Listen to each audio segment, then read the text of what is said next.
တော်ထင်ရှားဖယားလက်ထက်ကသာဝတိခေါ်တဲ့ရွှေမြို့တော်ကြီးမှာသာဝတိမြို့ပေးသားကြီးဘာမြို့ပါလဲသာဝတိမြို့ပါဗျာပစ္စည်းဥစ္စာကျွယ်ဝတဲ့မဟာဓနတထေးကြီးတထေးကတော်ကြီးမှပေါက်ဖွားတဲ့သမီးလေးတစ်ယောက်ပေါ့အဲ့ဒီမိန်းကလေးဒီကိုချင်းဝတိအမြဲတီလို့ပတ္တစာရီလို့သူ့နာမည်လေးဒီလိုမှဲ့ခဲ့တထေးသမီးလေးဆိုတော့သွေးကြီးမွေးကြီးနေနိုင်တဲ့အစဉ်ရှိတော်လဲသွေးကြီးမွေးကြီးမနေခဲ့သူ့မိတ်ကိုမိတ်သူ့ရွှေမျိုးကိုရွှေမျိုးမရွေးခဲ့တဲ့ပတ္တစာရီအဲ့ဒီပတ္တစာရီတို့အိမ်မှာခိုင်းစေပြီးတော့ထားတဲ့ကျွန်းယောက်ျားဒါသဆိုတာလူနာမည်မဟုတ်ဘူးကျွန်းနာမည်ဒါသဆိုတာကျွန်းယောက်ျားဒါသီဆိုတာကျွန်းမိန်းမဒါပေမဲ့လို့ကျွန်းလဲလူလဲကျွန်းမို့လို့သူ့နာမည်ဟာမောင်ဒါသာလို့ပဲဒီလိုခေါ်ခဲ့ကြကျွန်းယောက်ျားပေါ့အဲ့ဒီကျွန်းယောက်ျားမောင်ဒါသာသူ့အိမ်မှာခိုင်းစေပြီးတော့မိဘများကထားကြတနေ့တစ်နေ့ကြတော့မောင်ဒါသာတလင်းနဲ့တရွင်းဆွဲပြီးတော့မြက်ထိုးသကိုပြိဿစရင်ငှားကိုစရင်ငှားဆိုတော့တလင်းနဲ့မှာဇဘာနေဖို့ကောက်လိုက်နေချဖို့မြက်တွေကိုထိုးပြီးတော့နေတဲ့အခရတတထေးသမီးလေးပတာစာရီလေသာတကားလေးဖွင့်ကြည့်လိုက်အော်ကြည်စမ်းမကိုရာသနေဦးခေါင်ကောင်ကြီးတနာစရာကြီးပါလားသူ့ကြည့်လိုက်ရခွန်အားဗလာကြီးကလည်းကောင်းပါပြီတဲ့စရင်ငှားသာဆိုရလူကျော်လူကန့်ကြီးနောက်ဘဝကပုဝိသကတပုံညာတာဆိုတဲ့ဒါနစက်ကြီးကပြက်ခဲ့ပဲလို့ကိုရတာပစ္စရှိတဲ့ထေသာဆိုရင်ဘလောက်ထိအောင်လူချစ်လူကင်ပေါ်လိုက်မတော့အမလေးခုတော့ရုပ်ရည်လှသလောက်စရင်ငါဆိုတော့အောက်တန်းကြနေလို့ချစ်သူမရှိခင်သူမရှိဖြစ်နေတဲ့တော်ဘဝကိုဘယ်သူတွေမှသနာဖြစ်ပဲလို့ကြုတ်တနာလိုက်လေချင်းကျုပ်တနာလိုက်လေချင်းနဲ့တနာကလေးကမနေဘူးပြိဿသောဟာတော့မှာပြိဿကြီးတနာရင်ဘာဖြစ်တော့မှာသွားတော့မှာဘယ်နေတော့ဖြစ်ဖူးတဲ့မိဘများမသိအောင်အလစ်အသာလေးဆင်းပြီးတော့မျက်ကူထိုးတာကောင်းတိုက်ပေါ်ကဆင်းသွားကိုရာသာလှမ်းခေါ်လိုက်ဟာလမ်းလိုက်တာမဘာရာရဲ့ဘာတော့ခမဘာတော့မလုံးနဲ့လာအောင်ဒီကိုဟုတ်ကဲ့တက်ပြောလေလုံမနေနဲ့ဒါမဲ့တော့မြက်ထိုးနေတာမြင်လို့နေဘူးခေါင်ခေါင်ကြီးကျုပ်ကတနာလို့မျက်ကူထိုးမလို့ပေးပါကိုရာသားရဲ့တရွေးဟာနေပါစီမဘာရာရဲ့ကျုပ်တို့ခပ်ဖြစ်ချင်းဖြစ်ပါစေတော့လက်ဖွားနုလေးခမတရွေးထိုးရင်သွေးချီဥသွားမှာပေါ့အော်တော့တနာလို့ပြောနေတာတနာတော့တနာတာပေါ့ဗျာနေပါစေကျုပ်အလုပ်ပါခမအစီကနေရဲ့အလုပ်လုပ်ရမှာကကျွန်တော်ရဲ့တာဝန်မဘာရာရှိပါစေတော့အော်တဲခက်နေတော့တနာလို့ပြောတာတော့ပေးနေပါစီဗျအော်ပေးပါလို့ပြောနေပါစီဗျဟောတော့ပေးပါလို့ပြောနေတရွေးဆွဲလူတကိုပရိသတရွေးဆွဲလူနေတုံတရားနာပရိသလာပြီပြုနောက်ကပရိသနောက်ကပြည်သားကြီးနောက်ကလာပြီဟိုင်းဒါမလုပ်တာတထေးကတော့ကြီးမျက်နှကြောတင်းနေနဲ့လှမ်းငေါက်လိုက်ဟိုင်းဆိုတရွေးဆွဲလူနေရအတလမ်းသွားတထေးကတော့ငေါက်လိုက်တော့သူတို့လက်ထဲကတရွေးကလေးကအခြေမလှတော့မြေခရှာတာပေါ့တရွေးကလေးလွတ်ကြပြီးနှစ်ယောက်စမားတရားနာပြိဿတယောက်မျက်နှာတယောက်ကြည့်လိုက်တထေးကတော့ကြီးကြည့်လိုက်ဟေးဒါသာ ခင်ဗျာမင်းပါလို့ဟောဗျာကျွန်တော်မြတ်ထိုးနေတယ်လေတော်ရဲ့ဟုတ်ကောင်မသွားတိုက်ပေါ်တက်ဆိုပြီးငေါက်ထုတ်လိုက်တော့ပရာစာကြီးတိုက်ပေါ်တက်သွားတိုက်ပေါ်ရောက်တော့အိုးအမေကဒေါသကြီးပါပြီတဲ့ဘာမှလည်းစဉ်းစားတာမဟုတ်ဘူးအစေကပဲဆိုပြီးတော့ပါမြရိုက်လေးမလားဒါရင်မကယောက်ျားရဲ့လို့လည်းမတွေးတော့ခွေးအရိတ်တောင်တချို့မကြော်လွှားဘူးတဲ့အခုတော့လေအစေကယောက်ျားဆိုပြီးတော့ခြေယောက်ကြီးနဲ့မြန်တအားကန်လိုက်လေမလားကိုရသာတော်မြန်ထားမလို့ခက်လိုက်လေမလို့တော့ကိုကျုပ်တနာလိုက်လေချင်းတနာလိုက်လေချင်းဆိုပြီးတော့တရားနာပိဋကအမေကြောက်တော့ဘတွင်ပြတင်းပေါက်လဲတရွက်လုံးဖွင့်မကြည့်ရဲဘူးပတ်တာကြားတဲ့ကလက်တလုံးလောက်ဟာလေးတဲ့ကမျက်လုံးလေးမတော့တော်သွင်းကြည့်ဟဲ့ဒါသာခင်ဗျာမင်းတာပါလို့ဟာကျွန်တော်မျက်ထိုးနေတယ်လေတော်ဟေးမျက်ထိုးတာပြောတာမဟုတ်ဘူးခင်ဗျာကျွန်တော်နားမလဲပါလားခင်ဗျာမင်းကငါမုံလာဥလုံးမနေပါနဲ့ကွငါမျက်စိအောက်တယ်ငါသမီးနဲ့ဆွဲလာငင်လားနဲ့ဒါကမင်းနေတာဟာတော်ရဲ့အဲ့ဒါကျွန်တော်အပြစ်မဟုတ်ပါဘူးခင်ဗျာကျွန်တော်မျက်ထိုးနေတာကိုလေတော်သမီးကတနာလို့တဲ့ဇွတ်ဆွဲလူလို့နေပါစေလို့ကျွန်တော်ကပြောတာမရဘူးသူကဇွတ်လူတယ်ခင်ဗျနောက်ငါသမီးနဲ့ဒီလိုတရင်တနီနီးကကငါမမြင်ချင်းဘူးမြင်ရင်မင်းငါအိမ်မော်ကဆင်းလို့အတော်ဆိုးတဲ့မိန်းမကြီးဟုတ်ကဲ့ခင်ဗျာမမြင်စေရပါဘူးလို့အဲ့ဒါလို့တာဝန်ခံလိုက်တော့တထေးကြော်ကြီးတိုက်ထဲဝင်သွားတိုက်ထဲရောက်တော့တထေးကြီးဘာတော့မေအော်ကြီးဖြစ်ကျင်နေဘာရမလို့တော့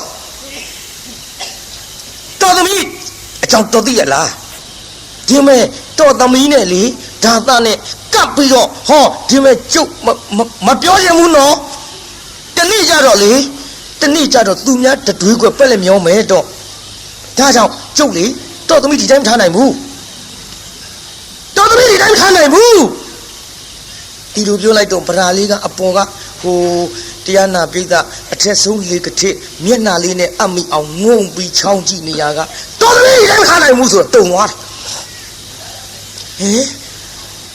တော်သမီးဒီတိုင်းမထားနိုင်ဘူးလေငါဘယ်မှပို့မလို့ပါလေအမေတို့ပဲလို့မလို့ပါလိမ့်မလဲ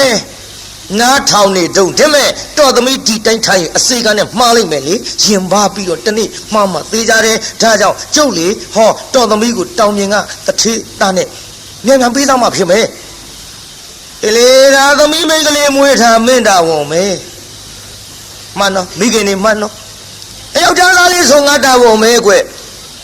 မင်းဖမေစီစဉ်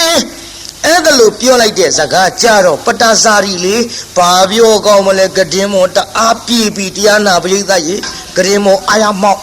မျက်နှာမောခေါင်းအောင်ကအိုးတရားနာပရိသတ်အသေးရရင်နဲ့တလျက်လျက်နဲ့ခံစားရတဲ့ဒဏ်ချက်ကအပြင်ဘက်ငေါက်ထုတ်တာမျက်ရည်လေးကိုတုတ်ကနေကြလာမျက်ရည်တွေပေါက်ကြလို့ခေါင်းအောင်ကြီးတအားဖက်တော်ကြခေါင်းအောင်ကြီးလွှင့်ပြေးတော်ကြကရင်မောတက်လိုက်အောက်ဆင်းလိုက်တောက်တဲ့ခတ်လို့မယူနိုင်ဘူးကိုရသာဆိုလို့ရှိရင်ငါဘယ်သူမှမယူနိုင်ဘူးကိုရသာပြုတ်ပါကြီးဒီကိစ္စတွေတော်သိရလားဟာလေကိုရသာလည်းမနေရရင်ငါသေးခြင်းသေးပါစေတော့ကိုရသာအဘောတနာရကစပြီးတော့ငါမေတ္တာရှိနေမိပြီအဖြစ်ဘူးဒီကိစ္စကိုရသာပြောမှဆိုပြီးတရားနာပရိသတ်ရေနောက်တနေ့မိဘအလစ်မောင်ဒါသနေတဲ့အစီကံတောင်းလျာဆင်းသွားမောင်ဒါသကဒူးပေါ်ပေါင်ပေါင်နဲ့ပေါ်တင်ကလေးကြီးချိတ်လို့ပလွေလေးပါးစပ်ထဲတက်လို့တွေးအမှုတ်တော့ကိုပြိဿအစီကံဆိုတော့ဘာရဲ့မဟုတ်တာမို့ပလွေလေးတက်ပြီးမှုတ်နေတော့မမရာကအနာနာရောက်ကိုရာမ မှုံရင်တတ်ထားတဲ့ပလီဆွဲနှုတ်တာတွတ်တို့တခါတယ်မှုံရင်ကိုပြိဿမှုံရင်တတ်ပြီးတော့ဆွဲနှုတ်တာတွတ်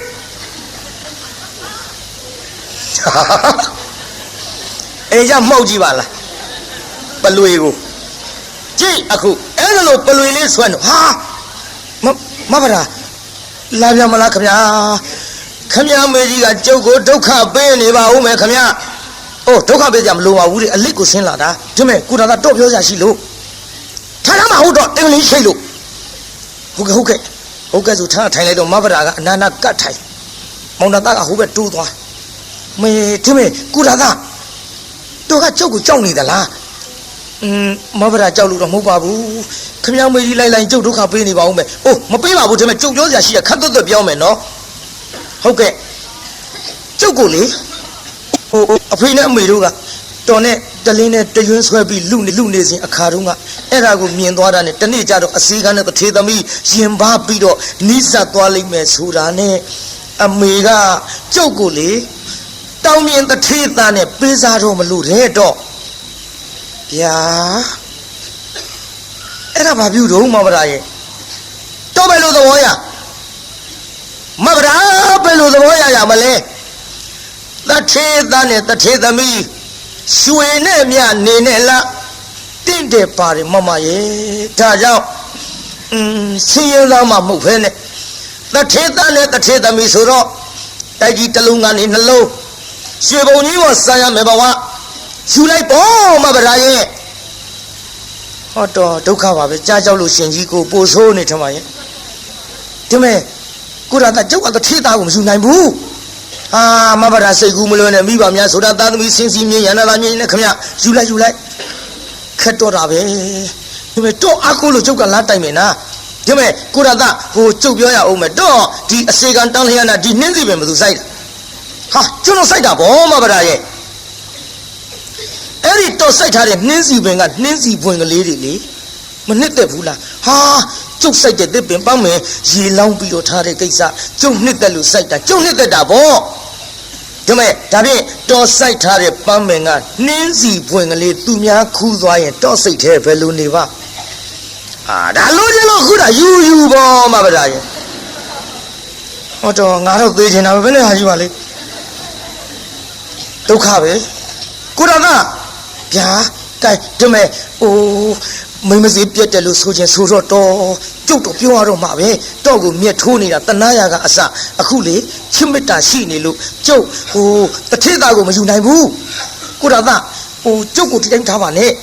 အထုပ်ပိုးနဲ့ခိုးရကိုကျုပ်လိုက်မယ်ပြေးတာနားထောင်နော်မိမကယောက်ျားလူယိုစကားပြောနေ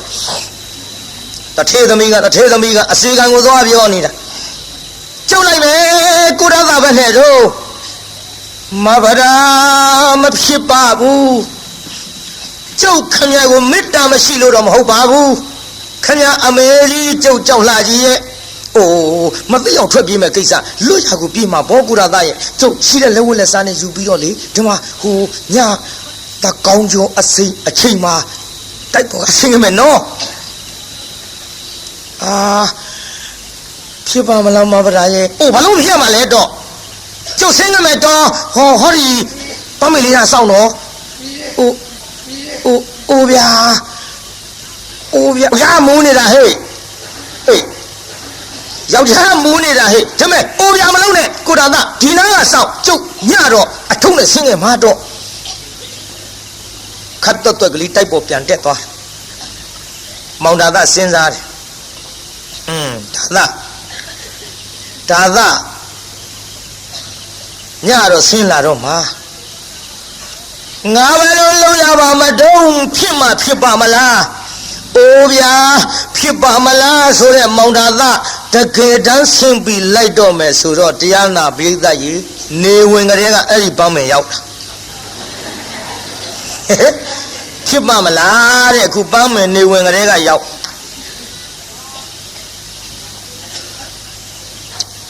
အဆောင်ခိုင်းတဲ့ပန်းမယ်နာကထိုင်ဆောင်အဖြည်းဖြည်းမှောင်းလာမောင်နာသားစေဘောလေးကြီးခဲလို့မဗရာလာရင်မြင်ရအောင်ပေါ့လေမီးလေးဖွားဖွားပြမယ်ပေါ့ အပြင်းမဲ့မီးဖွာပြတော့လည်းပဲတထေးကြော်ကြီးမြန်မာဆိုလို့ပစိုးစုံလေးနဲ့မီးဖွာပြ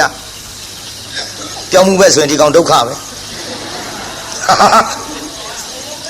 ပစိုးစုံနဲ့မီးဖွာပြတာမြန်မာဆိုလို့လည်းဖွာရတာကိုကြည့်တရားလာပြီးတော့အဲ့ဒီတိုင်းဆောင်တကောင်ကျော်အချိန်ကြတော့မဘရာအထုပ်ပိုးနဲ့ဆင်းလာပြုဆင်းလာတော့လေဟေးဟုတ်မဟုတ်ကလားကိုရတာမဘရာပြည်သားကြီးဟိုညဆိုတော့ခိုးပြမဲ့ကိစ္စမို့တိုးတန်ပြောရတယ်ကျုပ်ကတိုးပြောအားရတာမဟုတ်ကိုရတာမဘရာလာခါတော့ပေါ့မဘရာရေသွားရဆိုပြီးတော့တယောက်လက်တယောက်ဆွဲပြီးတော့လွတ်ရအဝေးလို့ပြေးလိုက်ကြတာတရားနာပြည်သားသာဝုဋ္ဌိနဲ့အတော်ဝေးกว่าတဲ့ဌာနမှာဟောအိမ်ကလေးဆောက်ပြီးတော့နေကြစီတလည်းဝလဲစားလေးတွေနဲ့တဖြည်းဖြည်းတစတော့ဖြစ်သလိုစားကြဒီလိုအတူတကွနေပြီးတော့လာကြဆင်းရပေမဲ့လို့ပစ္စည်းဆင်းရပေမဲ့လို့စိတ်မဆင်းရတဲ့ဇနီးမောင်နှံဒေသကြီးစိတ်ဆင်းရဲရဲ့လားပယ်ဆင်းရဲမလို့ပြိတ္တလင်ပြီးသားမရပြီးသားကြဒါတွေလည်းခဏပြောခဲ့လို့တိတ်ချဲ့ထွင်ပြီးပြောမနေရစေနဲ့စိတ်ချမ်းသာတယ်ကိုချစ်သူနဲ့နေရရင်တချို့သချင်းလေးတောင်ရှိကြရွှေဘုံကြီးကစံကျင်ဘူးတဲ့ဗျတဲအိုအပြက်ကလေးတဲ့မှာတဲ့ကာမတတ္တိတွေပေါ့အဲ့ဒီကဆိုကိုချစ်သူနဲ့နေရရင်ထမရင်တော့ရတော့လဲပျော်တယ်လို့ဆိုသည်မောင်တာသားနဲ့မဘရာရှိတဲ့လက်ဝက်လက်စားလေးစားတော့ပြီးနေလာလိုက်ကြတာတရားနာပြိတ္တာဟောနောက်တူပြောကြစို့တန်ဒီခတော့မောင်တာသားအပါကိုမဘရာကတူလေးကပြောဘယ်လိုပြောတော့ပြိတ္တာပြောပါနင်တို့ကလည်းတူလေးတူလေးကပြောကြတဲ့ကဟိုကိစ္စဆိုတာသိပြီမောင်တာသားဟာဝမ်းတောင်းလိုက်နှမရေယောက်ျားလေးဖြစ်ပါစေသားယောက်ျားလေးဖြစ်ပါစေနဲ့မောင်တာသားဆူတောင်းပြီးတော့လာခဲ့နောက်ကြတော့မိဘနာကပြုံအောင်ရေမိဘရထံပြန်ပို့ပါတော့သာသမီမွေးဖွားတဲ့ကိစ္စယောက်ျားဖောင်စည်းမိမ့်မမိနေတဲ့မောင်ကြီးရဲ့သူများတွေပြောတာကြုတ်ကြားဘူးတယ်ဒါကြောင့်လေမိဘအရင်မှာခေါ်လုံးပြီးတော့မိခင်ရဲ့မျက်နှာအောက်မှာဖွားမြင်နေတဲ့ကျုပ်ကိုပြန်ပို့ပါတော့ခက်တော်တာပဲမပို့ဘူးဆိုပြန်ရင်လည်းပဲလင့်တမျက်နှာတရွာထင်းပြီးတော့လိုက်လာတဲ့မိမသားတနာစရာအသွင်းနဲ့မျက်ရည်စာလေးကြလာတော့မယ်လိုက်ပို့ပြန်ရင်လည်းပဲတရေပေါ်ထိုင်တရေနာစားတဲ့ကောင်းဆိုပြီးတော့သူ့မိဘရှင်မျိုးများကငါတတ်ပြကြတော့မှာပဲအလေတို့တော့လေလက်ပတ်ပြီးပြောရတော့ပါပဲကြိုင်နှမဟိုမနေ့ကသွားကြတာပေါ့မနေ့ကရောက်တယ်တော့လေတပည့်ခါသွားကြတာပေါ့နဲ့တော့ပဲဖိနှွဲအရှိဆွဲပြီးတော့လာလိုက်တာဟောတန်တွေကတဖြည်းဖြည်းရင့်မာလာခဲ့တန်တွေရင့်မာလာတော့မိဖုရားကလည်းသိကုရသတန်တော်ပြုတ်မောင်ကြီးတော့အကြောက်လွန်ပြီးတော့လိုက်ပို့တော့မှမဟုတ်ဘူးကုရသမရှိခိုင်ငါသွားတာကောင်းထင်ရဲ့လို့မောင်ဒါသမရှိခိုင်တကားကလေးကိုတရားနာပြိတ္တတော့ခတ်ဟိုတုန်းကတော့ခတ်သလားတော့မသိဘူးကျုပ်ခုခေတ်နဲ့ရန်တုတ်တာခိုင်ခတ်လိုက်ခတ်ပြီးတော့ဘေးအိမ်ကမိမကြီးတော့အပ်တော်ဟဲ့ငါတို့မှဘာတော့ဒီတော့ယူထားလိုက်ပါတော်ကိုရသပြန်လာလို့ရှိရင်တော့ကျုပ်ဟောဒီအိမ်တိုင်းကလေးမီးပြီးတော့စောင့်နေကြနေတာမမြင်ရမတွေ့ရရင်တော့မဘာရာရေမင်းပဲအလဲလုံးနေတာရုံးလို့တစားစားခေါ်တော့မယ်တော်ရဲ့အဲ့ဒီအချိန်ခါမှာမင်းမယားခေါ်မနေနဲ့သာသမီမွေးဖွားရအတွက်မိဘရထံပြန်ပြီဆိုပြီးတော့ဟောဒီတော့လေးသာအလိုက်ပါတော့ဟဲ့ခလေးမမတော်ဘူးထင်တယ်တူမကြီးတော်သူကတော့အကြောက်လွန်ပြီးတော့လိုက်မပို့လို့တော့သာယူထားလိုက်ပါတော့ရော့ကျုပ်သွားရစီတော့သွားရစီတော့ဆိုပြီးတော့မိဘတာထွက်သွားရောမိဘတာထွက်သွားလိုက်ပြန်လာပြီမောင်တာသ အိမ်တိုင်းကလေးမိဆောင်တဲ့မယားမတွေ့ကြတဲ့ကရင်ထဲမှာပူသွားဟောကြည်စမ်းကျိုးနေကြလေရမရှိတော့ဘူးမမလာလေမမလာလေဟိုလေမောင်ကြီးပြန်လာပြီမင်းဘက်နဲ့ကြောင့်စီးပြီးတော့မကြိုရတာလို့ဘယ်အလဲလုံးနေသလဲနှမရဲ့ဗရာအိုးမဗရာလေးလေဘယ်လိုပင်ခေါ်တော့လဲအတန်မကြရဘေးအိတ်အတော်ကြီးကဟဲ့မောင်တာသားခေါ်မနေနဲ့မိမသားသမီးမွေးဖွားရအတွက်မိဘအရိတ်မှာခိုးလုံးမွေးဖွားခြင်းနဲ့ဆိုပြီးတော့ဟောမင်းလိုက်မပို့တာနဲ့ပြန်သွားပြီမောင်ကြီးဗျာဟာမလေးသာဝတိမျိုးဆိုတာနီးတာမဟုတ်ဘူးတော်ရဲ့မဖြစ်ဘူးကျွန်တော်လိုက်မှာပဲလို့မောင်တာသားလိုက်သွားမိဘရာကလည်းတော်ကြီးတဲ့ရောက်တော့နေစေရစေကြီးကိုကူသူမရှိကဲသူမရှိနဲ့ဟောတားယောက်ျားလေးဖွားမြောက်တားယောက်ျားလေးဖွားမြောက်နေတဲ့ခိုင်မောင်တာသားကရောက်သွားဟာနမကြည်စမ်းမလေးမောင်ကြီးစကားနားမခေါ်ရလည်းမထွက်သွားတာကိုဟေးကိစ္စတောင်ပြီးနေပါကိုကြည်စမ်းဟာနင်းနီထိုးထိုးလေးပြီးလားယူကြည့်လိုက်အေးအိုးဟာစောက်သားလေးဟာဝမ်းသာလို့ဟိုလေဟန်ကြပြီနမသားယောက်ျားလေးပါလားကွယ်လူလေးဖေဖေရှိလာတဲ့ကလေးလေးပွေချီပြီးတော့နမမင်းဒီကိစ္စကြောင့်ပြန်လာပဲမဟုတ်လားကွယ်မောင်ဘဝလည်းမင်းသိပါတယ်အစီကံဘဝနဲ့တထေသမီးခိုးပြီးထွက်ပြေးလာရတယ်ဘဝအကယ်၍မိဘထန်သာမောင်ကြီးလိုက်ခဲ့ပါကနမရဲ့မောင်ကြီးလိုက်ခဲ့ပါကဒုက္ခပေးကြတော့မှာပဲမောင်ကြီးမတနာရကြပါလိမ့်မကိုင်းဒီကိစ္စပြီးမှအိမ်မဲပြန်ကြပါစို့ခေါ်သွားဟာအိမ်ပြန်ပါသွားနောက်တစ်ဖန်ဒီလိုပဲသတ်တန်နေခပြန်တယ်ပြိဿဒီလိုသတ်တန်နေခတော့ဒီလိုမောင်တာကပြန်အပုတ်ခိုင်းနောက်တစ်ဖန်ပြန်အပုတ်ခိုင်းတော့မောင်တာကဒီလိုပဲမပို့ပဲနဲ့ရက်တွေဆွဲပြီးတော့နေခဲ့ပြုံမောင်ကြီးတော့လိုက်ပို့မှာမဟုတ်ဘူးကလေးလေးကလည်းမတ်တပ်ပြေးကလေးသားအကြီးလေးကလည်းမတ်တပ်ပြေးလေးဥမမဲဇာမမြောက်နဲ့ဖေဖေမေမေခေါ်ရတဲ့အရွယ်လောက်နဲ့လူလေးခမမေမေအိုငါသားဟိုမေမေတို့လေတာဝတ်ထီမျိုးကြီးသွားရအောင်သားရဲ့ဟာမေမေကဖေဖေမမသိပဲနဲ့အော်ခက်လိုက်တာသားရဲ့ဟိုမင်းဖေဖေကလေလိုက်မပို့ဘူးသားရဲ့ဟာဘာလို့လိုက်မပို့တာလဲဗျအော်မပို့ဆိုငါသားနဲ့အမေကပြောရအောင်အမေကလေအခုတဲပုံလေးနဲ့နေရပြီမယ်လို့ဟိုအမေကတထေးသမီးကွဗျာမမေရဲ့တထေးသမီးဆိုပြီးဘာဖြစ်လို့ဒီတဲပုံကြီးတဲ့နေရတာတော့ညာဩနေရဆိုလူကလေးရဲ့အမေကတထေးသမီးမင်းအဖေကဆင်းရဲသားစရင်ငါမင်းအဖေကိုမေတ္တာရှိလို့အမေကလိုက်လာတော့မင်းအဖေဆင်းရဲတဲ့သူကိုချစ်မိတော့အမေလည်းဆင်းရဲတာပေါ့ဟာခမကြီးတော်အားတဲ့မိန်းမကြီးပစ္စမရှိတဲ့လူကြီးယူလို့ဆင်းရဲတာကိုဗျအိုးလူလေးကိုဖေဖေကိုဒီလိုပြောရဘူးလေသားရဲ့ဆင်းရဲပြီမဲ့လို့မင်းအဖေသားရဲ့ဒါကြောင့်လေဟောငါသားခုဆင်းရဲပြီမဲ့လို့တာဝတိမျိုးကြီးရောက်တဲ့ချိန်ခါမှာမင်းဖိုးဖွားများကလေမင်းကိုတိုက်ကြီးပေါ်ထားမှာသားရဲ့ပြီးတော့ဇေယုံလေးတွေမြေုံလေးတွေလည်းဝဲပေးလိုက်မယ်သားရဲ့ငါသားအဝတ်စားလှလှပပလေးတွေလည်းဆင်းလိုက်မယ်ဒါကြောင့်သားဟိုမင်းအဖေပြန်လာရင်လိုက်ပို့မှာမဟုတ်လို့အဖိုးဖွားများထံရောက်အောင်ငါသားလိုက်မယ်နော်ဗျာမေမေဇေယုံမြေုံလေးတွေဝဲပေးမှာဟုတ်လားအေးလေဝဲပေးမှာဘောသားရဲ့တိုက်ကြီးပေါ်လည်းငါသားကြီးပျော်ပျော်ကြီးနေရမှာဒါဖြင့်သွားမယ်ကျွန်တော်လိုက်မယ်မေမေရဲ့လို့ဆိုတော့ကိုင်းကလေးလေးနှူးနှပ်ပြီးခေါ်သွားတော့အထုပ်ကလေး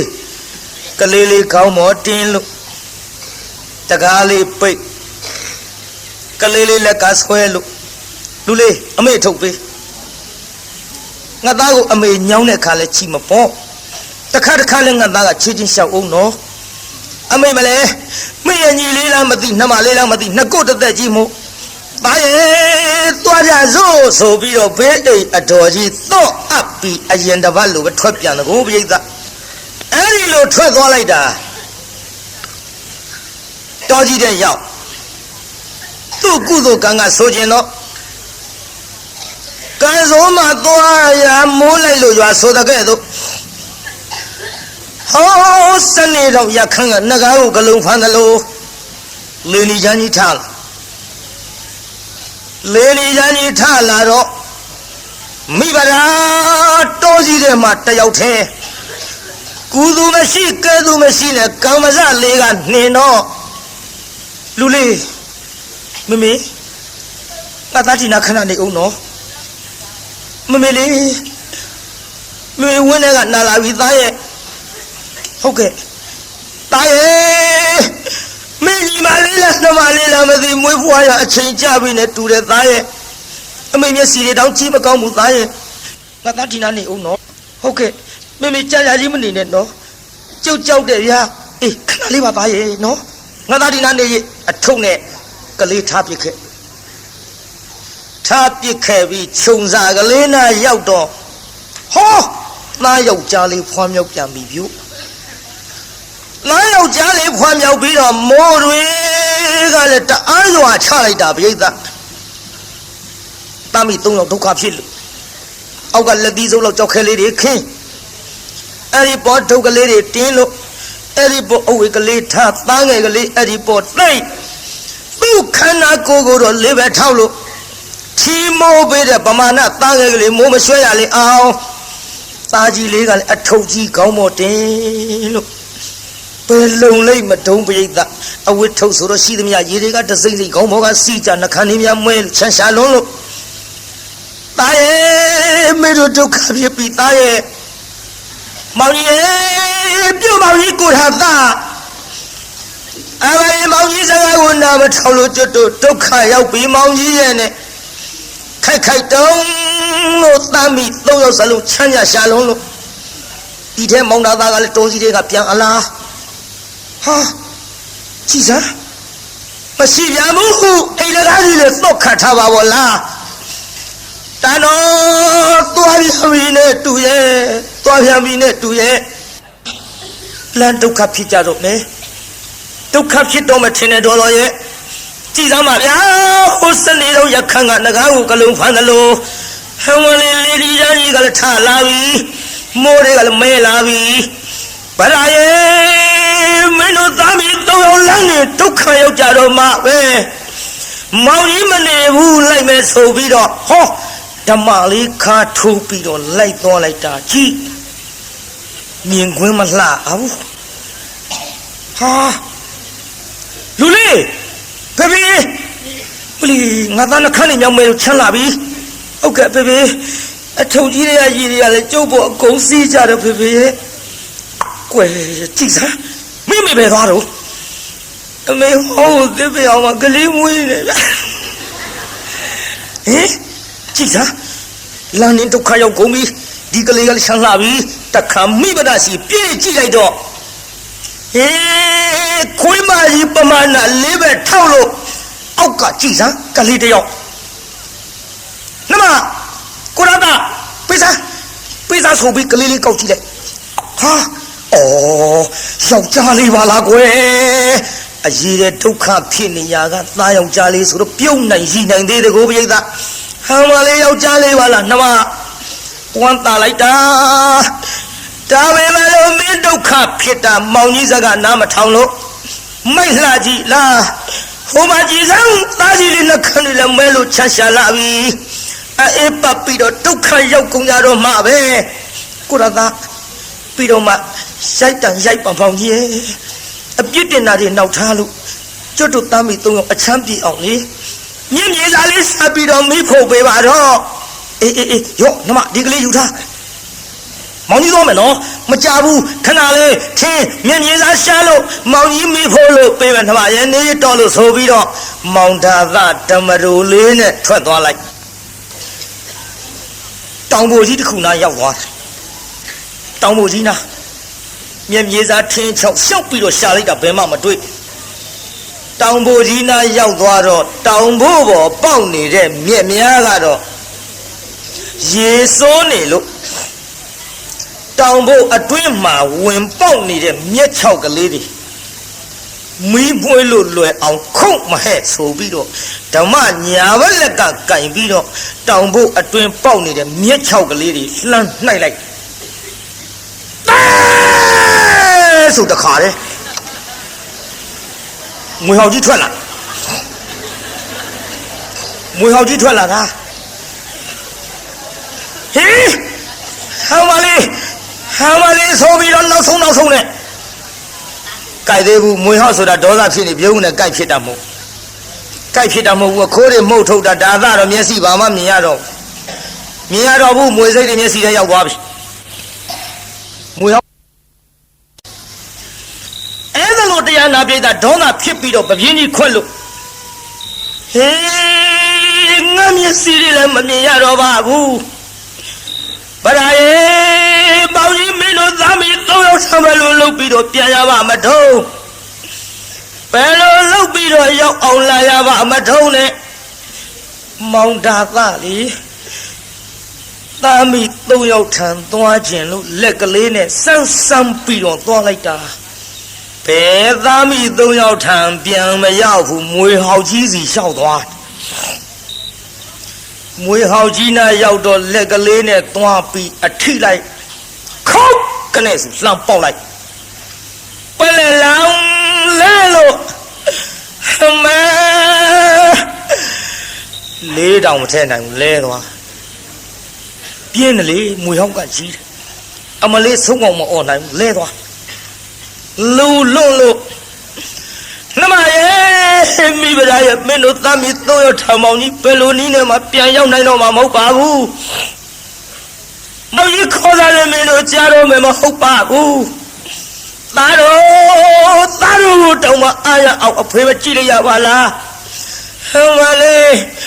အဖေဘယ်လိုနည်းနဲ့မှမင်းတို့ထောင်ပြန်မရောက်နိုင်ပဲနဲ့မိဗရာမင်းနောက်လိုက်ပြီလို့အခုတော့ငါမွေးဟောက်ခဲပြီးတော့သေဝဲဝဲရတော့မှာပါလားသားတို့ရဲ့အဖေထားရပြေးပြီးဆိုလာပြီတော့ပါတသေးရောကိုင်းမိဗရာကလည်းပဲလူလေးမမေမဖေဖေကြလာကြည့်လားပါရဲ့ဟုတ်ကဲ့မမေကျုပ်လည်းချမ်းလာပြီဖေဖေကမိဖို့ပေးမယ်ဆိုမဖေဖေအန်တရယ်များတွေ့နေသလားကွယ်ဒါမှမဟုတ်ရင်မဖေဖေမျက်စိလဲလမ်းမပြီးတော့ဘယ်တော်ကြီးတဲ့များရောက်သွားလေသလားမသိတာရဲ့လိုက်ပြီးတော့ရှာကြစို့တာငယ်လေးရင်မပွေတာကြီးလေးလက်ကဆွဲလို့တော်ကြီးမြက်မဲတဲ့ရှောက်ရှာလိုက်ကိုရတာပြုတ်မောင်ကြီးအော်ပြုတ်မောင်ကြီးရဲ့မိဘလားခေါ်တာကြားရဲ့လားအမလေးဦးလေးပါလေးထူလိုက်ပါဦးတော့လားမိဘလားအော်နေတဲ့ခေါ်နေတဲ့မောင်ကြီးရဲ့တာလူလေးအမေတန်နေလည်းပြကုန်တော့မှာပါတာရဲ့ငါသားကြီးတက်လက်ခေါ်ပါအောင်ဟုတ်ကဲ့ဖေဖေပြောဖေဖေများလာမျိုးကျွတ်တို့ချမ်းလာပြီလားကလေးကခေါ်အဲ့ဒါလို့ကလေးခေါ်လို့လည်းမရမိဘတာတားကြီးလေးလက်ကဆွဲပြီးတော့သွားလိုက်တာမောင်ဒါသအလောင်းကြီးနာရောက်သွားတယ်မိုးကလေးကမစင်မောင်ကလေးကမကွဲတကွဲအလောင်းကိုလည်းတိတိကျကျကြည့်လို့မရတော့အလောင်းနာအရောက်မိဘတာခြီတော့နဲ့ဗိုက်ကြီးသွားတိုက်ဟဲ့တာနောက်ဆုံးကလေးဆွဲလိုက်လူလေးပါတော်ကြီးမသိဘူးသားရဲ့ပြောစီကြီးလာသားအမေတို့လွတ်ရကိုကွင်းပြီးတော့မဖေးရှားကြစို့အလောင်းကြီးထိမိတော့လေအလောင်းမှမသိမှောင်နေကိုပြိဿသားနဲ့ကောက်တဲ့ဒုက္ခရောက်ပြီးတော့လာခဲ့ရမိဘတာတို့လေမိုးလေးကလည်းဆဲသွားပြီမောင်လေးကလည်းကွဲသွားပြီလူကလေးအမေတို့ပဲစီရောက်လို့ပဲစီတွားရမှလည်းမသိကိုရာသားရဲ့ပြုတ်ပေါင်းကြီးမိဘတာတို့ဒုက္ခတွေလာကြည့်လေပါဦးမောင်ကြီးရဲ့ပြောရင်ဆိုရင်နဲ့ပြန်တွေ့တိုက်တဲ့အလောင်းဆိုတော့လေဟောမောင်တာသား လဲနေတဲ့အလောင်းကြီးနာရောက်သွားပြန်မျိုးလှမ်းကြည့်လိုက်တဲ့မိဘတာဟဲလူလေးဗျာမမေခုမှကြည့်စမ်းမိဖေဖေမတာပဲဟောပြည့်စည်တဲ့လမ်းမှာခရီးပန်းကြပြီးတော့ခလုတ်တိုက်လဲမုံမုံနဲ့အိမ်မိုးကြနေတူဝါရဲ့သားရဲ့လာမိဖေသွားကြည့်ကြစို့သွားကြည့်ကြစို့ဆိုပြီးတော့အနန္တရောက်ဟေးကိုရာက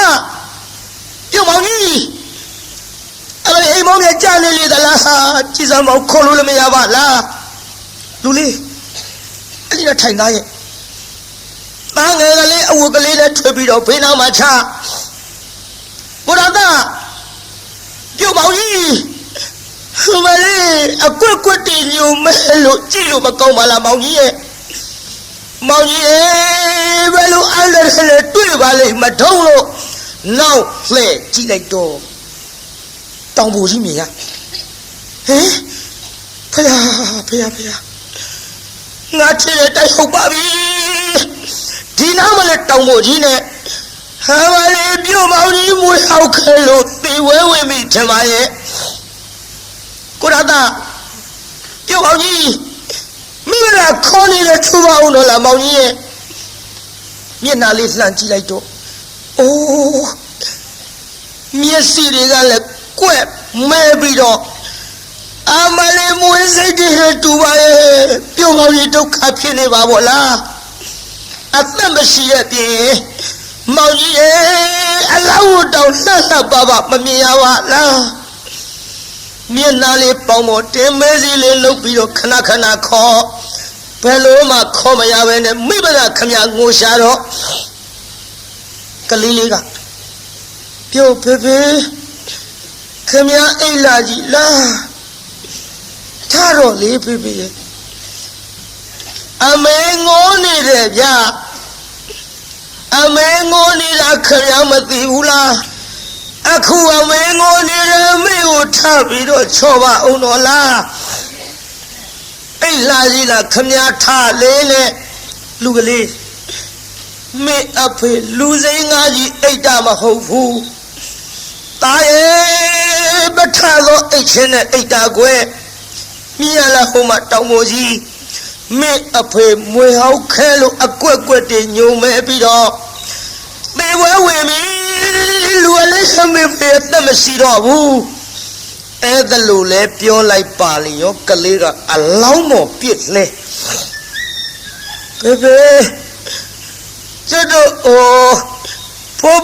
ဝါတို့ရှိလိုက်ပို့ပါဗျာမေစီယုံမြင်းရုပ်လေးတွေဝယ်ပေးမှာဆိုအဝတ်စားလှလေးတွေဝတ်ရမယ်ဆိုတိုက်ကြီးပေါ်ပြေးလွှားပြီးကစားခြင်းလို့ကြုတ်ရောက်အောင်ပို့ရမှာပေါ့တာရဲ့မရောက်အောင်မေပို့ရမှာပေါ့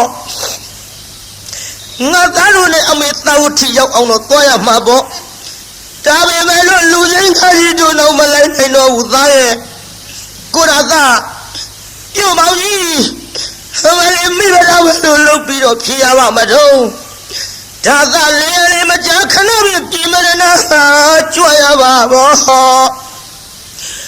မိဘအလှမဘဝင်းလေးခုံလာကြီးရဲ့ရေတုံးကမော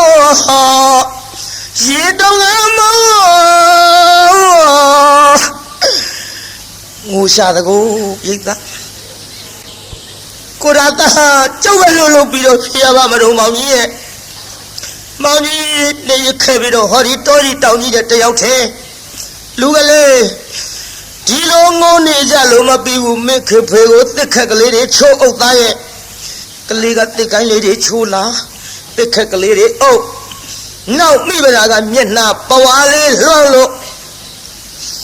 ပြုံမောင်ကြီးနေရခဲ့ပြီးတော့ဟောဒီတော်ကြီးတောင်ကြီးတဲ့တယောက်ထဲနေခဲ့ပြီးတော့ဟောရွှေစုမျိုးစုတို့ရဲ့ထံပြန်ရောက်တော့ကတော့အလောင်းကျုပ်လာပြီးတော့လှပတင်းကျုံမဲ့မောင်ကြီးရဲ့လို့မခွဲခြင်းမဲနဲ့ခွဲလို့ထရောက်မှထားအမလေးနေရခဲ့ပြီးတော့မိဗလာတို့သွားပြီးမောင်ကြီးရဲ့လို့အလောင်းကြီးမခွဲခြင်းမဲနဲ့ခွဲလို့ဟောသားကြီးလေးလက်ဆွဲသားငယ်လေးရင်မှာပွေပြီးတော့သာဝတိကိုမှန်းပြီးတော့လှမ်းခဲ့ရပါပြီပြိဿ ကုသိုလ်ကံကဆိုကျင်တော့ချောင်းငယ်လေးတစ်ခုသွားတွေ့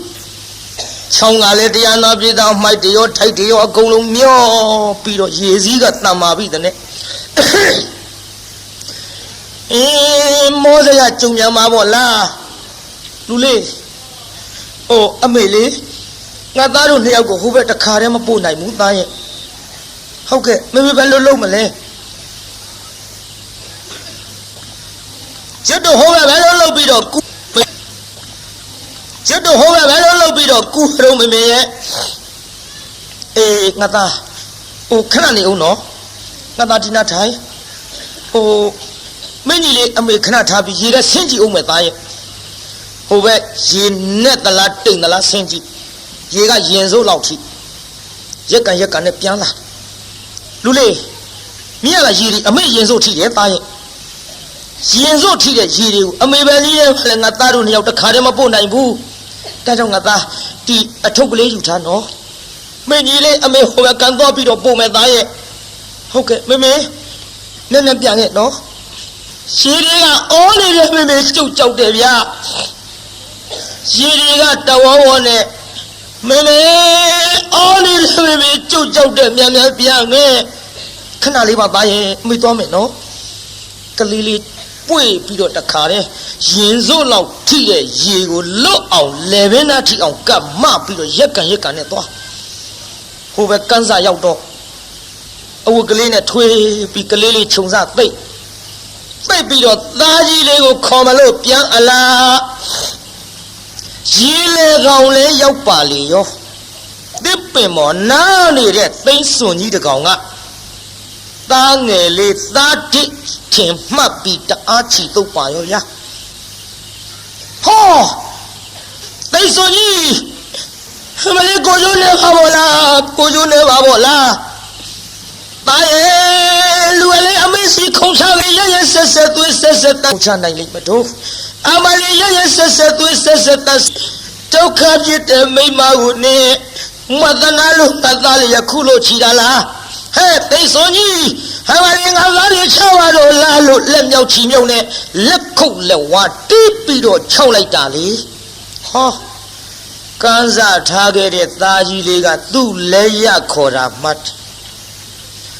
သိစွန်6တာလက်ရခေါ်တာမှတ်ပြီးတော့ဟုတ်ကဲ့မမေကျုပ်လာခဲ့မေပြားနဲ့ဩ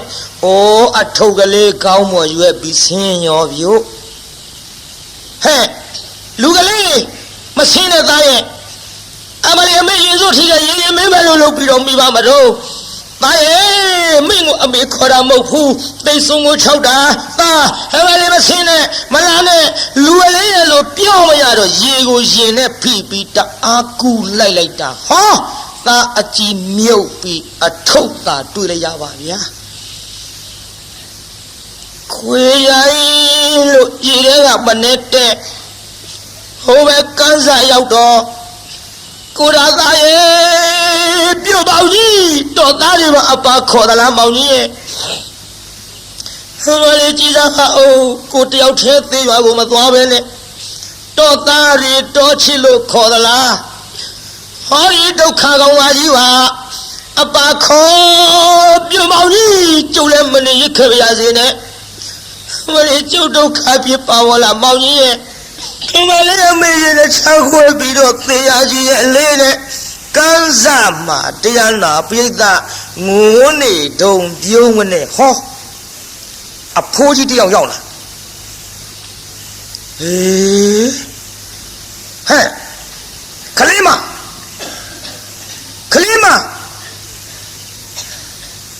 ဩခေါ်လို့မရပြုတ်လို့မရပါလားခုနေကငိုးသန်းလိုကြာသေးကြည်စားခုတော့ငိုးသန်းကြာရမှအတန်တိတ်သွားပါလားဟဲ့ခလေးမမျက်လုံးလေးဖွင့်ကြည့်တော့ဟဲ့ခလေးမကြည်စားနေဟောကျုပ်ကိုသိသလားတော့ငါစဉ်းစားနေတာဟဲ့နင်ဗရမ်းမဟုတ်လားဟုတ်ပါပြီတော့အဖေကျုံမိဗရပါဖေရဲ့ နင်းကြည့်ရခန္ဓာကိုယ်မတောင်မပြတ်နဲ့နင်းပဲလို့ဖြစ်လာတယ်လေသမီးဖေရင်မဟုတ်ဘူးနော်သမီးရွယ်သမီးခေါ်ကြတယ်ဟိုတုန်းကဘယ်ကျုပ်ဒုက္ခတွေဖြစ်ဖြစ်မှပြောပြရစီတော့ဟိုသမီးရဲ့မိခင်ဖခင်မောင်ဘွားတို့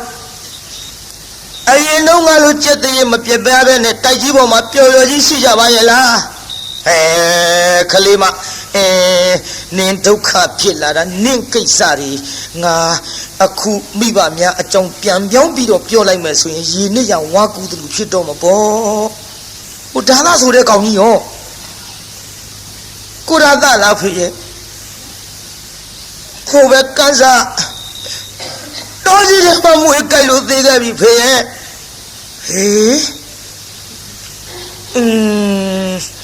ဒုက္ခပါပဲလားဟဲ့ပြောပါကျုပ်သိချင်းလို့ပြောပါဖေရဲ့မိဘနှစ်ပါးနဲ့မောင်ဘွားရဲ့အကြောင်းကဲငါသမီးတတိထားပြီးတော့နားထောင်နော်ဟုတ်ကဲ့တတိထားပြီးတော့နားထောင်ပါမယ်ဖေရဲ့မနေ့ညကမိုးကြီးလေကြီးသိထန်စွာရွာတယ်သမီးရဲ့အဲ့ဒီမိုးကြီးလေကြီးကြောင့်တွေ့ကြရတဲ့ဒုက္ခကျုပ်ဖြည်းဖြည်းမှပြောပါရစေတော့မိဘနှစ်ပါးရဲ့အကြောင်းကိုပြောပါဖေရဲ့လို့ဆိုတော့စနေတော်ရခန့်ကငကားကိုကလုံးဖမ်းတယ်လို့လင်းကြီးချမ်းကြီးကထားအလားသာဝတ်ထီမြို့တို့မိုးလုံးကြီးကလည်းအဆိုင်လေလုံးကြီးလည်းတိုက်လာရောသမီးရဲ့လေလုံးကြီးတိုက်လာတော့သာဝတ်ထီတစ်မျိုးလုံးသိမ့်သိမ့်တုံးလို့ဝါထယံကားတဲ့အိမ်ချူချာတို့မှာတော့ဖာငယ်ကိုဆင်းနဲ့နင်းထားသလိုအကုန်လုံးပြပြဝတ်ကြည်မွကုန်တဲ့သမီးရဲ့ငါသမီးတို့ဖခင်တထေကြီးများမှာတော့တိုက်ကြီးတာကြီးနဲ့ပျော်ပျော်ကြီးနေတာမို့ကြေးရာပျောက်ထလွင်ပြက်ထားမှဖြစ်မရှိပါပဲဘူးသို့တော်လဲကဘာလေးမင်းမြေမို့ကိုခွင့်တယ်လို့အဖေငိုးနေတယ်ဖေတိုက်ကြီးပေါ်နေလို့ကြေးရာပျောက်ထားမရှိဘူးဆိုဖေရဲ့ဆက်ပြီးပြောရတော့မှာပေါ့သမီးရဲ့နားထောင်သမီးရဲ့ကဘာလေးမင်းမြေမို့ခွင့်တယ်လို့တိုက်ကြီးချီရင်ကဆွဲပြီးတော့လှဲသွားတာလေငါသမီးရဲ့အဖေရဲ့ငါသမီးရဲ့အမေရဲ့ငါသမီးရဲ့မောင်ဝါရဲ့သုံးယောက်တွေ့ညံ့ညံ့ချေသမီးရဲ့တိုက်ပြီးတော့သေကုန်ကြပြီဟဲ့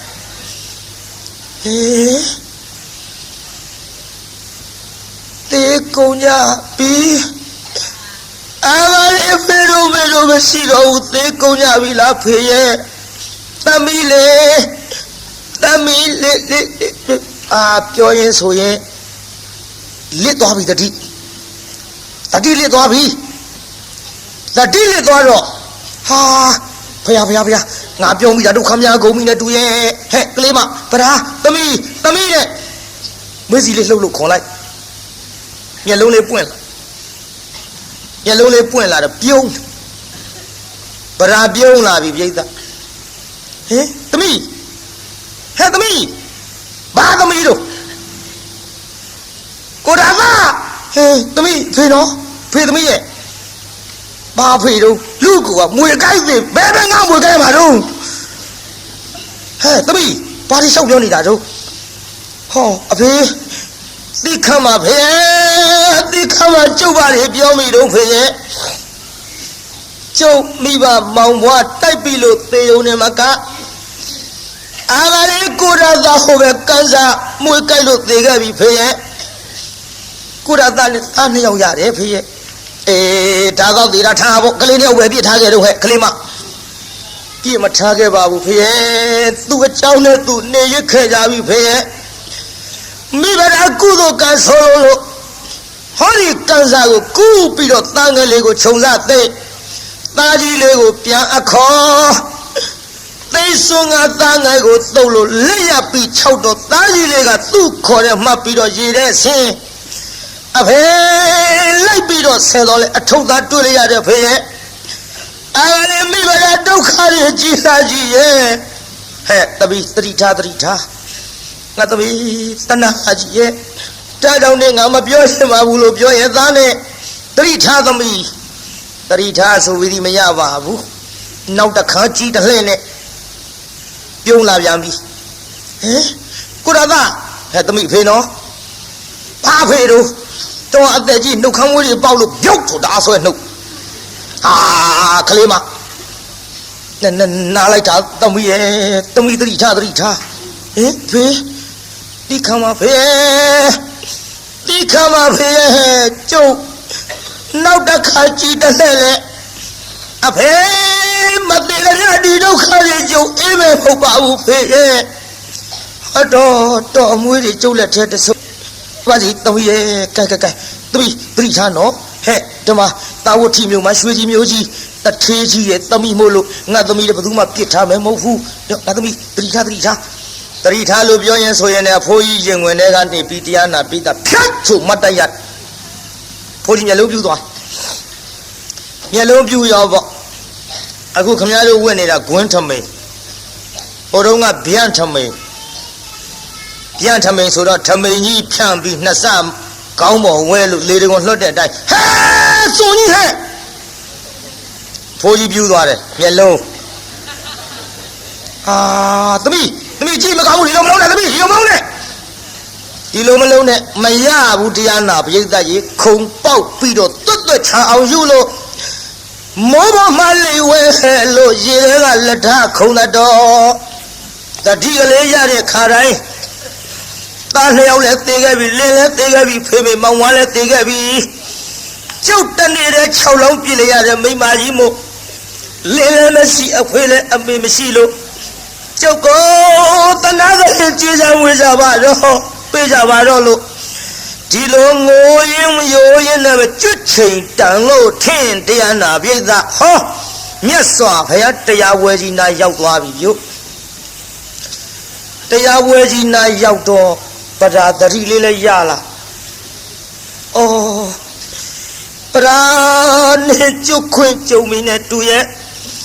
သုံးလောကထွတ်ထားတပည့်ညုမြတ်စွာဘုရားတရားဝဲကြီးနဲ့တူရဲ့ငါတရားနာမှာပဲနဲ့ပိဋကအစွန်ရောက်သွားတော့ပိဋကဟဲ့အယူမတော့မလာနဲ့ငေါ့ထုတ်တော့မဟုတ်ပါဘူးတော့ကျုပ်မငေါ့ကြပါနဲ့ကျုပ်မရိုက်ကြပါနဲ့မမှန်ကြပါနဲ့ကျုပ်တရားနာခြင်းလို့တော့ထိုင်တရားနာခြင်းထိုင်နာမဟုတ်ဘူးကျုပ်ဘုရားဖူးခြင်းလို့တော့ဘုရားဖူးခြင်းကဲထိုင်ဖူးမဟုတ်ဘူးတော့ကျုပ်ဘုရားနာသွားဖူးခြင်းလို့ဒီအရေးတော့လို့ရမလားလို့ဘာမှပါပဲနဲ့ဒုက္ခပါရောဟဲ့ကောင်ဆွဲထုတ်စမ်းဆိုငေါ့ထုတ်တော့မြတ်စွာဘုရားတပည့်တော်မှာဘုရားကိုယ်တော်မြတ်ကြီးရှိအပသို့ကပ်ပြီးမဖူးရဘူးတရားမနာရဘူးတဲ့ဗျာတပည့်တော်မောင်လည်းမရှိအဖေလည်းမရှိအမေလည်းမရှိလင်လည်းမရှိလို့တပည့်တော်ကိုနှိပ်စက်ကုန်ကြပြီဗျာတပည့်တော်အာကိုအားထားရမြတ်စွာဘုရားတဆူသာရှိပါတော့သည်ဘုရားလို့ရှောက်လိုက်တော့ဟဲ့ခြေသားခြေသမီးတို့မနှင်းညာနဲ့အသားလေးဝင်မစေလာပါစေဟဲ့လို့ဟောဘုရားကိုယ်တော်မြတ်ခွင့်ပြုခိုင်းလိုက်တော့မှလမ်းကလေးပွင့်သွားအဲ့ချက်စွတ်တိုးဝင်ဖိုးကြီးတွေဝင်တိုက်ဟာခေါင်းမလေးဘယ်နဲ့ငါခွာတိုက်ဖိုးကြီးကိုကားရနဲ့တချို့ဖွားကြီးတို့တိုက်လှည့်ပြခဲ့တာဟာတော့အမလေးကရင်တော့မလေးငါသွန်းကြည့်ကြတော့မအောင်ငယ်အဖွားကြီးတွေလည်းလဲနေရဲ့ဒီလိုနဲ့တိုးခွေပြီးဝင်သွားလိုက်တာပြိဿဟောဘုရားပိုင်ရောက်ဒူးလေးတုတ်ရသော်ဗျာတပည့်တော်မှာဒုက္ခကြီးကြတော်မူပါဗျာတပည့်တော်6လုံးပြည့်လျရတဲ့မိမပါဘုရားလို့ဘုရားလျှောက်တော့ဟဲ့ခြေသမီးသတိထားလို့အနမတက်ကသံဃာကစလို့ဒီကဲ့သို့အဖေသေးလို့အမေသေးလို့လင်းသေးလို့သားသေးလို့ရွှေရင်းမျိုးတွေသေးလို့ငိုခဲ့ရတဲ့မျက်ရည်တွေစုထားရင်မဟာသမုဒ္ဒရာ၄စင်းမကတော့ဘူးဟဲ့ဒီလိုဖိုးသေးဝါသေးရိုးတွေတောင်းနေပုံလို့ဆိုတာလို့ခြေသမီးသတိထားဒီကဲ့သို့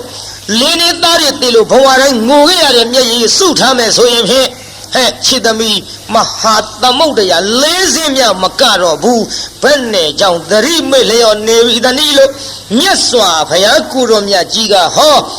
မ မဟာသမုဒ္ဒရာသူဇလံပရိတကံတရောဘုအတုဇလံအနဘကံဒုက္ခေနဟာဘုထသနရတသောစတောကေဟိကရဏသောကဝတပမစ္စတိလို့အဲ့ဒီအနောက်မတက်ကဒေသနာပြလိုက်တာတရားနာပြိဿဆေးချက်မိတဲ့လူနာထထိုင်နိုင်သလိုဟောတရားနာပြိဿဒိဋ္ဌိနဲ့ဝိစီကိစ္စကွာလို့ပတ္တာစာရီသောတာပန်ဖြစ်ပြီးတဲ့နောက်ယဟန်ပြုခွင့်တောင်းယဟန်ပြုခွင့်တောင်းတော့မှဘိက္ခုနီမှာကြောင်းလို့ရောက်ဘိက္ခုနီမှာဘဝနဲ့ဆွမ်းခံကြွရကအပြန်ကြောင်းရောက်တော့ကြောက်ဖြာပေါ်မှာကျွတ်တူခြေကလေးတင်ပြီးတော့ရေဆေးတကိုးပြိဿဦးတဲ့ကရေကလေးခတ်လိုက်ဦးတဲ့ရေမရှိတာသူသိမခတ်ခင်ကမရှိတာမဟုတ်ဘူးခတ်လို့ခွက်ထဲပါလာတဲ့ရေလေးကအိုးထဲမရှိဘူးခွက်ထဲပါလာဒါညံကလေးနဲ့ကြည့်ခွက်ထဲကရေလောင်းချလိုက်တော့ခြေမမိုးပေါ်ခွက်ထဲမရှိပြန်ခြေမိုးပေါ်ကကြောက်ဖြာပေါ်စီးကြခြေမိုးပေါ်မရှိပြန်ဘူးကြောက်ဖြာပေါ်ကြပြန်တော့မြေကြီးပေါ်မြေကြီးပေါ်ရောက်တော့လေရေအကွက်ကလေးသာထင်ပြီးပျောက်သွားတာကိုညံကလေးနဲ့အိုးရဲရေခွက်ထဲမှာပြောင်းသွားပြီခွက်ထဲကရေခြေပမိုးပေါ်မှာခြေပမိုးပေါ်ကရေကြောက်ဖြာပေါ်မှာကြောက်ဖြာပေါ်ကရေမြေကြီးပေါ်မှာမြေကြီးပေါ်ကြပြန်တော့လေတရွေ့ရွေ့နဲ့စိတ်ပြီးတော့ပျောက်သွားတော့အကွက်ကလေးသာထင်လိုက်ရသဖြင့်ဟေးအနိစ္စပါတကားလို့နောက်တစ်ခါထလောင်းပြန်တော့ရှေ့တဆင်တိုးပြောင်းနောက်တစ်ခါထလောင်းရှေ့တဆင်တိုးပြောင်းသွားတာမြင်လိုက်တော့အနိစ္စသတ္တဝါတွေဒီဟောဒီရေခွက်ပမာဏတရွေ့နဲ့ရွေ့လျောပြီးတော့သေခြင်းနဲ့အဆုံးသတ်လို့တန်တရားမှာခြားကြလေပြီးတော့ဇာတိမပြတ်သမျှဒီဒုက္ခတွေအိပ်နိုင်ကြပါဘူးလို့ဉာဏ်ကလေးနဲ့ရှုလို့အနိစ္စကိုသုံးသပ်နေသောခါဘုရားကိုယ်တော်မြတ်ကဟဲ့ခြေသမီးသင်္ချာနာမှနဲ့သင်ပြောတာဟုတ်တယ်သင်လောက်တာမမှားဘူးဟဲ့လို့ဩပါဒရောင်ကြီးတော်နဲ့အကူကြီးပေးပြီးတော့တရားနာပရိသတ်ရေမြတ်စွာဘုရားကခြေသမီးကြည့်ခဲ့သို့ခန္ဓာနာယုတ်တို့ရဲ့အဖြစ်ပြက်ကိုဉာဏ်နဲ့ရှုဆင်ခြင်းသောပုဂ္ဂိုလ်သည်တရက်ပင်နေရတော့လေအသက်တရားနေရတော့သူထက်မြတ်သည်ခန္ဓာနာယုတ်တို့ရဲ့ဖြစ်ပြမှုကိုမဆင်ခြင်မဲနဲ့မိလျော့ပေါ့တန်တန်နဲ့ဖြစ်သလိုနေဖြစ်သလိုစားဖြစ်သလိုသွားပြီးတော့နေတဲ့တတ္တဝါများသည်အသက်တရားပဲနေရတော့လေတရက်နေရတော့သူတော့မမြတ်ဘူးချစ်သမီးလို့အဲ့ဒီကဲ့သို့ဒေသနာမိန့်ကြသဖြင့်ပတ္တစာရီထေရီမသည်အာသဝကုန်ခံ၍ပါလာသမျှကံကျွင်းနေအရဟတမနဲ့တတ်လို့အာသဝကုန်ခံ၍ယဟန္တာမကြီးအစီဖြည့်ကြည်ဖြစ်ရရှာလေတော်သတည်း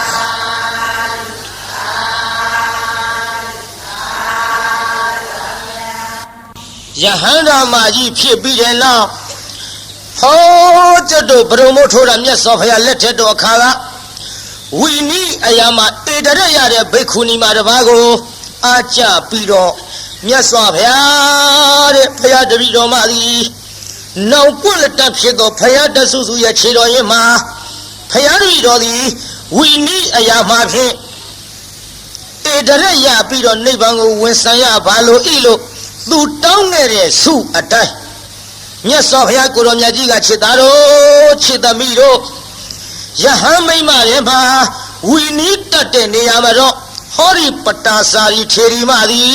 ငါဖယားအောင်ငါသမီးအမြတ်ဆုံးမဲ့လို့အဲ့ဒီလိုယာဓုပေးခြင်းကိုခံရသဖြင့်